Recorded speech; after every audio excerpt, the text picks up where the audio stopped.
Today, we will be looking at the use of sound and silence in Stanley Kubrick's 2001 A Space Odyssey.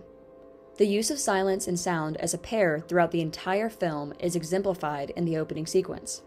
The sequence lasts a total of 4 minutes and 42 seconds. It features a black screen with 20 seconds of silence followed by a dissonant, ambient soundtrack. It slowly builds to a grandiose and triumphant title presentation before re-entering silence again.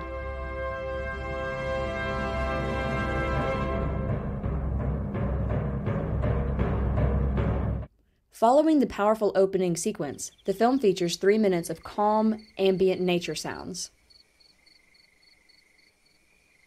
This calm is interrupted by a vicious leopard attack that disrupts the sanctuary of ambiance.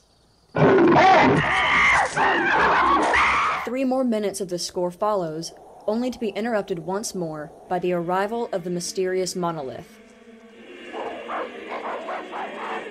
The arrival of the unknown object brings with it a haunting and intense choral music, bringing a more recognizably human aspect to the chaos of the previous animals.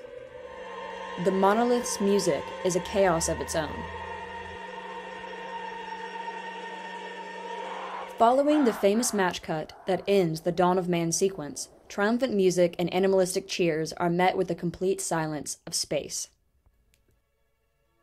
Light, easy listening music is used to accompany many long sequences of space and starship examination. Kubrick takes his time with these lengthy sequences to establish contrast.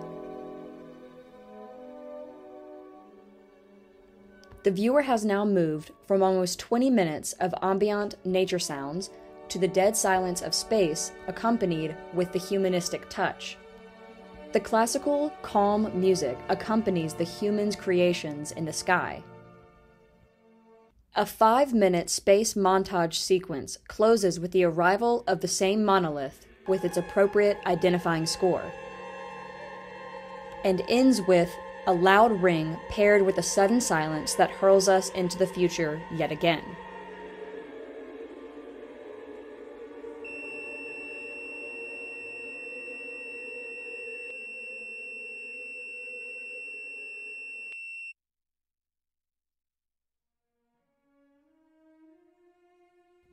Much of the time spent in space has very little dialogue or music, but the dull, diegetic hum heard while inside of the spaceship is still so far from silence. Kubrick utilizes complete silence often in the film, but not enough for it to lose its impact. Much of the dialogue in the film exists as one-way radio communication. In its own way, these communications become a sort of score when there is no music. This is the score of the astronauts' lives in space. When the astronauts travel outside of the spacecraft, the spaceship's internal hum turns to a constant hiss. This sound reminds the audience that the astronauts are not at the complete mercy of space yet. They still have air and human machinery protecting them. The intermission invites temporary silence, but once ended, features a 3-minute musical sequence paired with a black screen once more, but no title page. Once the sequence ends, we return to the hiss. As one of the astronauts is flung to the mercy of space without air, sound is absent entirely. The sound of silence is equated again with death, as the self-aware computer system, HAL, kills the rest of the sleeping crew. The murders are equated to a computer malfunction, just as death is equated to the silence that follows. Now, as the audience observes the hum of inside a space pod to the absolute silence outside, the silence carries a new, more sinister meaning. The astronaut leaves the ship and arrives at Jupiter for his now solo mission. This arrival marks the beginning of the end. The last 23 minutes of the movie holds no dialogue or further human interaction. The reoccurring pairing of silence and the disruption of sound throughout the film to this point sets the stage for the intense last sequence.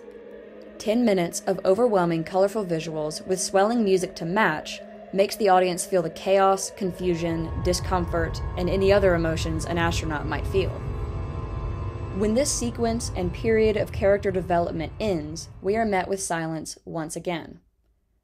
Stanley Kubrick uses silence and sound as a compared and contrasted element to supplement and intensify the world created by visual elements through sound and score. This creates a sense of spatial and temporal dimensions, raises viewer expectations, and creates a rhythm for the whole movie.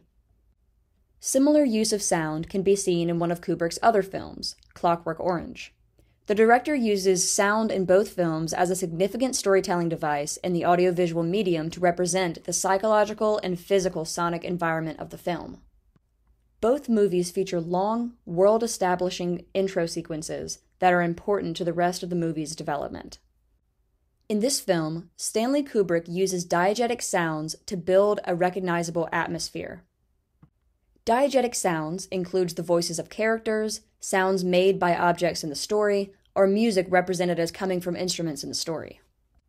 In contrast, non-diegetic sound are sounds that come from outside of the world of the story.